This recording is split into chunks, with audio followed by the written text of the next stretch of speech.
আসে তাদেরকে প্রতিরোধ করা হবে।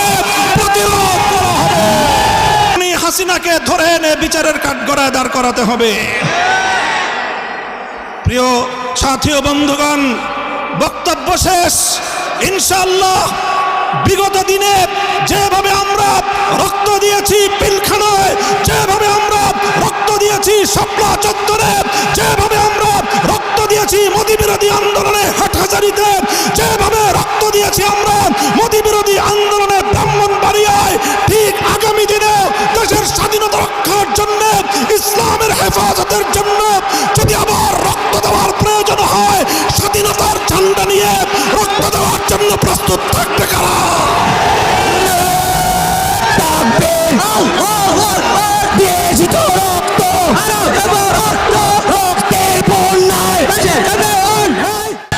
রাজপথের জিবাজালা আল্লামা মামুনুল হক,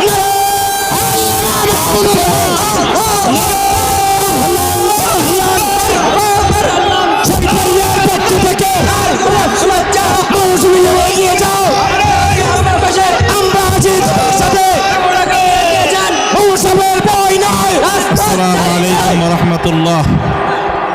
নাহমাদুল্লাহ তাআলা ওয়া নুসাল্লি আলা রাসূলিহিল কারীম, আম্মা বাদ। সংক্ষিপ্ত দুটি কথা।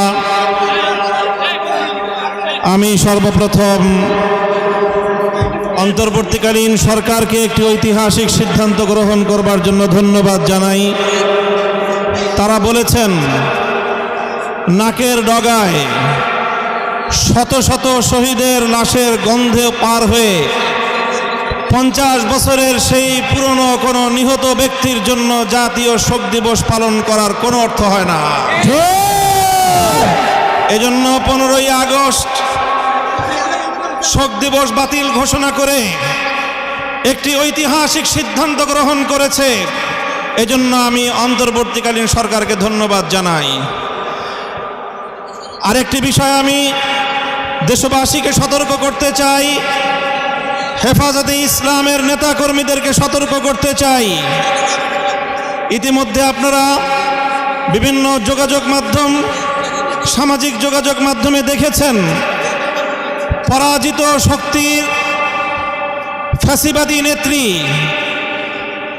জালিম শাহী শেখ হাসিনা নরেন্দ্র মোদীর ঘরে বসে বাংলাদেশের অভ্যন্তরে 15ই আগস্টকে কেন্দ্র করে বিশৃঙ্খলা সৃষ্টি করবার জন্য তিনি উস্কানি দিচ্ছেন। বলতে চাই, আওয়ামী লীগের, যুবলীগের, ছাত্রলীগের যারা বিগত 15 বছর পর্যন্ত হাতুড়ি লীগের ভূমিকা পালন করেছেন, মনে রাখবেন এখন বাংলাদেশ আর সেই 16 বছরের ফ্যাসিবাদী পরাধীন বাংলাদেশ নয়। এই বাংলাদেশ আজ স্বাধীন বাংলাদেশ।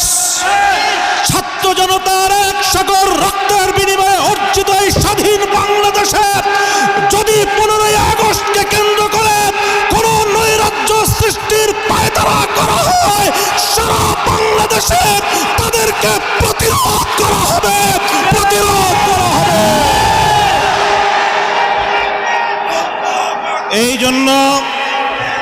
এই জন্য আমরা বৈষম্য বিরোধী ছাত্র আন্দোলনের নেতৃবৃন্দ, অন্তর্বর্তীকালীন সরকারের দায়িত্বশীলদের পাশাপাশি হেফাজতে ইসলামের নেতা কর্মীদেরকে আমি আহ্বান জানাতে চাই, আগামীকাল 15ই আগস্ট, 16ই আগস্ট এবং গোটা আগস্ট মাস জুড়ে আমাদেরকে সতর্ক থাকতে হবে।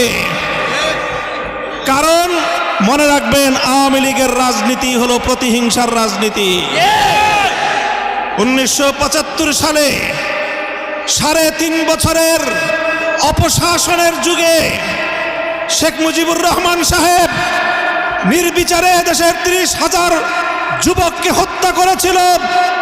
এদেশের বাকশাল কায়েম করার মধ্য দিয়ে মানুষের সকল অধিকারগুলো তিনি হরণ করেছিলেন।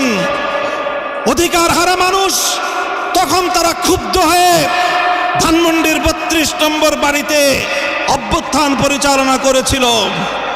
তখন এই শেখ হাসিনা ঘোষণা দিয়েছিল যে জাতি তার বাবাকে হত্যা করেছে তিনি সেই জাতির কাছ থেকে প্রতিশোধ গ্রহণ করবেন। বিগত ৪৫ বছর ধরে শেখ হাসিনা প্রতিশোধের রাজনীতি করেছেন, প্রতিশোধ নিয়েছেন আমার বাংলার তাওহীদি জনতার বিরুদ্ধে, প্রতিশোধ নিয়েছেন বাংলার স্বাধীনতাকামী মুক্তিকামী জনতার বিরুদ্ধে, প্রতিশোধ নিয়েছেন বাংলাদেশের ছাত্র জনতার বিরুদ্ধে, প্রতিশোধ নিয়েছেন এদেশের হেফাজতে ইসলামের লক্ষ লক্ষ নিরপরাধ মানুষের বিরুদ্ধে। তিনি একজন খুনির নেশায় মাতাল, খুনের নেশায় মাতাল। আপনারা লক্ষ্য করে থাকবেন, যারা মাতাল হয়, মদখোর হয়, তারা সারাদিন যে যেখানে থাকে, দিন শেষে রাতের বেলায় সব মাতালগুলো একসাথে হয়ে মদ্যপান করে মাতলামি করে। বর্তমান পৃথিবীতে বড় বড় খুনের নেশায় মাতাল আছে। 1 নম্বর বিনিয়ামিন নেতানিয়াহু, 2 নম্বর ভারতের গুজরাটের কসাই নরেন্দ্র মোদী, 3 নম্বর বাংলাদেশের বিদায়ী ফ্যাসিবাদী শেখ হাসিনা। এই শেখ হাসিনা এখন গিয়ে খুনের নেশায় মাতাল হয়ে নরেন্দ্র মোদীর সাথে আখড়া করেছে।